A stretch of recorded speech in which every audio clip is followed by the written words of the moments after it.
Hi, we got together today spontaneously and decided to have a discussion upon love. We want to talk about where is love, right? What is love? Yeah. Where is love? How it feels? Whether it's personal or impersonal. You know, when I think of love, I always think of it as oneness, really. Because when you begin to feel love, you begin to feel love for everything. Everything that you see is made of love. Whether it's nature, whether it's the sky, everything. Like when every time you visited us, for example, I see love. You know, so how do you feel about that? I think the love you're talking about is not the narrow sense of personal love or love out of desire or your love for romance for all those are also love, right? But the love we are talking about is the love that's ever present, that's always accessible, and that's in the emptiness. Beautiful. That's exactly the kind of love I'm talking about. Yes, because love is universal, and you don't feel alive unless you love. And love has no rules. Love has no no marginal points. It just is. You know, when we think of love, we think of an emotion, and it's not an emotion. It just is. You know, the first time I heard about is, like someone said, I forgot the author now, and he said, God does not exist. He is. God is. And I thought, oh, how beautiful that is, you know. That's right, is. It's an isness. There's no beginning or end. It cannot be marginalized. It cannot be put in a box. It just is. And once you begin to feel it and know it, then you find this is all you ever wanted or ever needed. Isn't it, sweetie? Right. So how does somebody come to know this love that you're talking about? Because they feel happy. And if you're not happy, you don't have anything. You could have $1 million, you could own people, you could own businesses, you could own anything. If you're not happy, nothing has meaning. But what is happiness? And what is happiness apart from love? Really? Like both are one. You cannot be happy unless you are loving and feeling that love within you. But love is not an emotion, again, I repeat. You know, love is something that comes naturally, just like to a puppy. It's innocent. It's an innocent expression of the moment, just being alive. And that is the beauty. So love's not a verb. It's not something you do. Very You good. You can't try to love. Love No. is what is. Love is what is. You cannot try to love, no. But when you look at another and see yourself, really, because we're all exactly the same. You know, you see love. Love by default. Yes, love. Love's the default. Love by default. Yeah. Love is yeah. When we sat down here, we didn't exactly know what we wanted to talk about. But love came as a natural point of discussion. There is nothing greater than love. And when we talk of love, we think of God, but God has nothing to do with the way religions see God. God is the totality, the oneness. We know what is beautiful about love is that everybody you see is yourself. Absolutely. If you meet someone you don't like, you begin not to like yourself. That water drip. Mm-hmm. You want me to turn it off? Could you Okay. Yeah. Yeah. So one analogy is I can feel is you have one love for another. It's almost like you love your children. Sometimes you see your children as part of you. You love them just like you love yourself. But actually, you can love everybody as loving your children. because we are in this oneness together, and That's right. we always being distracted and being reminded that we are different, we are separate, we are not the same. On the outside, we're yeah, not the same. But inside, we're all the same, one love. Mm-hmm. So if somebody's out there and they're feeling a sense of sadness or despair or fear, what is it that they can do to discover or come across this love that's the default? See, this is the thing. Love is not acquired. Love is an understanding that it is all there is. We think of happiness, we think of joy, we think of this, we think of that. But actually, it's all one thing. All one basic thing. And it's not an emotion. It is the feeling that I look at you and I see myself. And that is love. That is love when you see no separation at all in anything.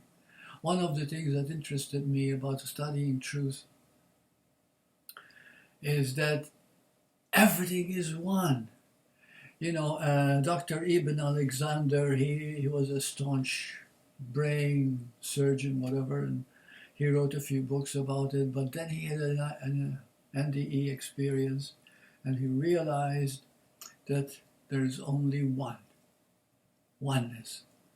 Everyone you meet is it. You are it. There is no separation at all in all human beings, whether it's from another planet or whether it's from another country or whether it's another red or white or blue or black. It makes no difference. It's just we're all one package. So in the world right now, there seems to be a tendency for people to take sides, especially with the internet and people being able to be anonymous. There's a lot of what seems to be like hateful information and fighting going back and forth. Controversy. Especially right now. There seems to be a lot of blame. Yeah. What advice would you have to somebody who's caught in that? And why do you think that's happening? What is that a symptom of? Yes, that's very, very interesting. Why we want to cut ourselves up, why we hate each other. I like what you just said. Why we want to cut ourselves up. Right, right. Well, basically, to make this very, very short, I do feel sincerely, like the Course says, that we all don't know we are one being. And so we develop a guilt, a feeling inside. We don't know what it is, but it's just not comfortable. I don't feel good enough. There is something wrong, and I don't know what it is. This feeling of guilt everybody has inside them when they do not know that love is the only truth there is. And then we make love into romance, which is okay, love into a movie, love into this, love into that. But in truth, love is all that there is. All songs are about love, all poetry in truth are about love. All of nature is about love. Love is the joining, is the oneness, non-separation. It is the happiness itself. When we have love, we are happy. But happiness not because we are love, because happiness and love are one and the same thing. We separate them. We separate all good qualities, joy, peace, happiness, this and that, but they're all spell one thing: happiness, love. So we don't try to find happiness in love. No, we try to figure out what's keeping us from experiencing this happiness. Beautiful, beautiful. This is it. No, you don't go looking for love. It's not a romance. It's not a dating service. No. To fall in love. Yes. So if you were to pick one but you thing... do fall in love. You do fall in love. Oh, yes. When you're relaxed and happy. Yes. Oh, my goodness, yeah. To fall in love is so easy because you see yourself, and to another, you're comfortable with someone. And when you're comfortable with someone, there's no separation. You can be yourself. What is it that you love? Yourself and another. So when somebody thinks they hate, say, a politician, or they hate a party, or they feel a victim, what's going on there? We're creating separation by means of beliefs. You see, and that's all it is. That's what creates all the wars and the strifes and Is everything that is else. that your own self-hatred or guilt being projected outwards? And of course, that comes also from the feeling of dissatisfaction, that feeling of guilt inside, that feeling of unfulfilled feeling. Unfulfilled? Unfulfilled. Well, then suppose a child is not feel loved by his parents. Well, then there isn't that easygoing experience of love, and so they feel something is missing. But whenever a person is unhappy, they're always carrying a feeling of something is missing. What is missing is always love. People call it God. But if But it's totality. if love doesn't come from another person, then the feeling of discomfort or guilt doesn't arise. If you're saying you have it because your parents didn't love you, isn't that also another projection? Isn't that the same thing as blame? I mean, isn't there something that's Yes. more deep inside, more That's right, more because fundamental that's we causing this feeling? need this love. We need it Okay. even more than food. Mhm. And when we don't have it, there is a feeling always. The Course calls it guilt so much. It's a feeling like, I'm not complete. There's something missing. I'm not. And what do you think Yeah. causes that? I mean, the Course says it's from a feeling of separation or having self-interest. That somehow, no matter, whenever we do anything that for our own self-interest, there's a hidden deep sense of guilt. And in order to deal with it, because we don't want to see it ourselves, we project it out. And nowadays, with the internet and blogs and Twitter and so many things out there, people are so quick to send out a hateful message to someone else. But that starts in oneself. That is correct. Because we see when you don't have love in your heart, you don't love yourself. And when you don't love yourself, all of us being one, we start to feel as if, oh my goodness, I'm not good enough. And so by going against something or someone or some system or something, we bring it down to our level of dissatisfaction. We can't help it. I mean, What would be a correction for that? Say all of a sudden I find myself trapped in this sense of I'm even though I'm blaming somebody outside, I still feel the same. It's as though I'm the victim of my own attack. What's the one thing we could do? Is there anything we can do? How can we look at this to transcend that, to get back to the love, to get back to the innocence that we really are? You get back to the innocence of what you are by realizing that you are not the person you think you are. You are spirit. You are being. And this means that everybody in this world and other worlds or whatever, we're all one. I mean, that blows your mind. We're all really connected, and until we begin to feel that connection, we're always going to find fault.